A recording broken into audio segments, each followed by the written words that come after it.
du psaume 130. Seigneur, je n'ai pas le cœur fier ni le regard ambitieux. Je ne poursuis ni grand dessein ni merveille qui me dépasse.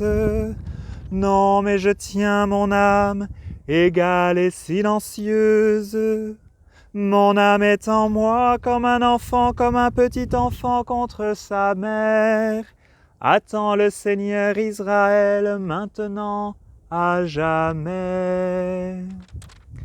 Avec ce psaume, j'aimerais vous laisser ce petit conseil spirituel pour le carême. Développer en soi une égalité de l'âme. Développer en soi comme un petit monastère, un lieu de paix en soi, un lieu de paix où on cultive une certaine confiance en Dieu, confiance en soi-même, pour faire ensuite confiance aux autres, un lieu de prière, un lieu de silence. Et ce lieu que nous pouvons développer dans notre vie, dans notre cœur, eh bien, nous permettra de passer d'une manière assez égale les événements, les contradictions, comme les joies. Ce conseil m'avait été donné par un prêtre lors du début de ma formation pour devenir prêtre. Et il est vrai que cela permet de recevoir chaque chose avec bienveillance, chaque événement, même des contradictions. Et j'aimerais vous citer ce petit passage de Saint Patrick que nous célébrons le 17 mars. Aujourd'hui, parmi les peuples, et Saint Patrick a évangélisé l'Irlande, parmi les peuples, je ne cesse d'exulter, de magnifier ton nom, il parle au Seigneur. Où que je puisse me trouver, et pas seulement quand tout va bien, mais aussi dans les difficultés.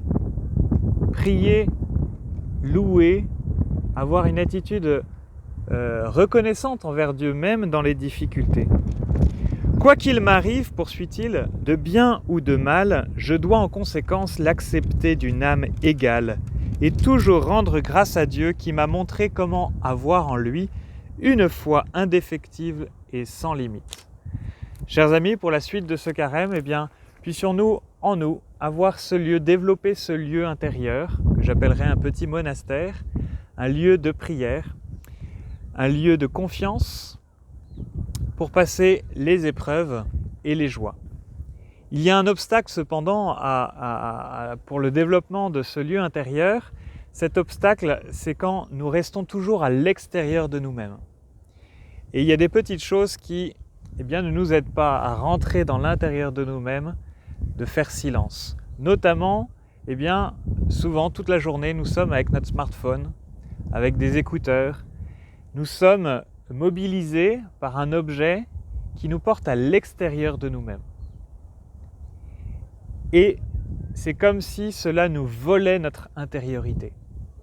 Alors chers amis, je vous invite pendant votre journée, le matin, le soir ou au milieu de journée, parfois de couper avec ce qui vous conduit à l'extérieur pour rentrer à l'intérieur de vous-même et faire du silence. Et vous verrez combien c'est bon, combien ça donne de la joie, combien ça vous fortifie, car vous êtes capable de rentrer en vous-même et de faire silence.